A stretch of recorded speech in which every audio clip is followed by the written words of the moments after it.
सलामकुम। हमारी फिजिक्स की लेक्चर 9 क्लास के चैप्टर 1 के लेक्चर अपलोड हो रहे हैं। तो अगर किसी ने वो लेक्चर नहीं देखे हैं तो कमेंट्स में हम लिंक दे देंगे, तो पहले जाके वो देख लें तो आपके लिए अच्छा होगा।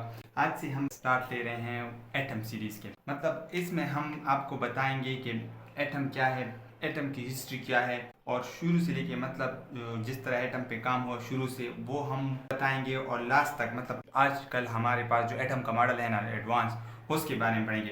इसका मतलब ये है कि हम क्लासिकल से लेके क्वांटम को लिंक करेंगे आपस में कि क्लासिकल में क्या क्या ड्रॉबैक्स थी, क्या क्या गलतियाँ थी जो क्वांटम ने सॉल्व की, और हम क्यों क्वांटम की तरफ आ गए, हमें क्वांटम की ज़रूरत, एटम का जो क्वांटम मॉडल है उसकी ज़रूरत क्यों पेश आई, तो वो उसके बारे में हम पढ़ेंगे। तो उसके लिए हमें सबसे ज़रूरी है कि हम एटम की हिस्ट्री के बारे में पढ़ें कि एटम की हिस्ट्री क्या है। जब हम एटम की हिस्ट्री को समझेंगे तो हमें पता चलेगा कि एटम जो है ना एक्चुअल में क्या काम हुआ और किस तरह हम यहाँ तक पहुँचे।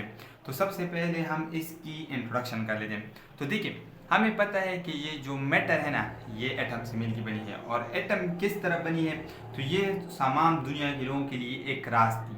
तो इस राज को सॉल्व करने के लिए बहुत सारे साइंटिस्ट और फिलोसफरों ने सदियों तक काम किया। तो सबसे पहले एक ग्रीक फिलोसफर डेमोक्राइटिस ने सबसे पहले हमें एक सजेस्ट दिया था कि मैटर जो है ना वो स्मॉल पार्टिकल से मिलकर बना हुआ है और वो फर्दर डिवाइड नहीं हो सकता, और उसको नाम दिया गया एटम। और एटम जो है ना ये ग्रीक वर्ड एटमॉस से निकला है, जिसका मतलब है इनडिविजिबल। मतलब ये है कि हमारे पास जितनी भी मैटर है ना वो स्मॉल पार्टिकल से मिलके बने हैं और वो डिवाइड नहीं हो सकते। तो अच्छा, तो इस तरह हमारे पास एटम की शुरुआत हुई। अब शुरुआत हुई तो सबसे पहले हमारे पास एक इस पे जितनी थ्योरीज वगैरह आ रही थी तो वो आनी स्टार्ट हुई। तो सबसे पहले हमारे पास आ गई जॉन डॉल्टन। उन्होंने 1808 में एक एटम का मॉडल सजेस्ट किया था, और इसको उन्होंने ये एक book a new system of chemical philosophy, उसमें ये मेटल का मॉडल जो था ना ये वहाँ पे सजेस्ट करके हमें दिया था। इस थ्योरी के जो मेन पोस्टुलेट्स थे वो मैं आपको बताता हूँ। सबसे पहले उन्होंने कहा था कि matter is composed of very small particle.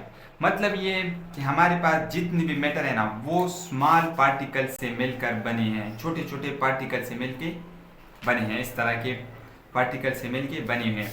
और atom is in indivisible particle, मतलब ये जो स्मॉल पार्टिकल है ना ये इनडिविजिबल है। अच्छा, atom can not be created not destroyed, मतलब ये कि ना तो हम एटम को बना सकते हैं और ना डिस्ट्रॉय कर सकते हैं। जैसे हमारे पास लॉ ऑफ एनर्जी है ना, कि मतलब हम एनर्जी को ना प्रोड्यूस कर सकते हैं और ना डिस्ट्रॉय कर सकते हैं, इसी तरह।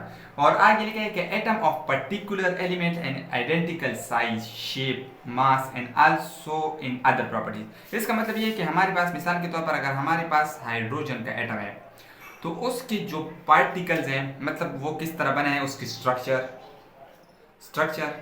ये मिसाल के तौर पर न्यूक्लियस है और इलेक्ट्रॉन यहाँ पे है, और इसके प्रॉपर्टीज, मास, ये एक जैसे होंगे। अगर आप इसके साथ दूसरा ऑक्सीजन का ले लेना, ऑक्सीजन का, तो वो ऑक्सीजन का एटम इससे अलग तरह का होगा और वो अलग तरह का बना होगा। तो हर एटम के आइडेंटिकल एक जैसे एटम के पार्टिकल एक जैसे होंगे। मिसाल अगर आप कार्बन के आइसोटोप्स ले ले तो कार्बन के आइसोटोप एक तरह के होंगे, वो हाइड्रोजन या ऑक्सीजन के आइसोटोप से मुख्तलिफ होंगे।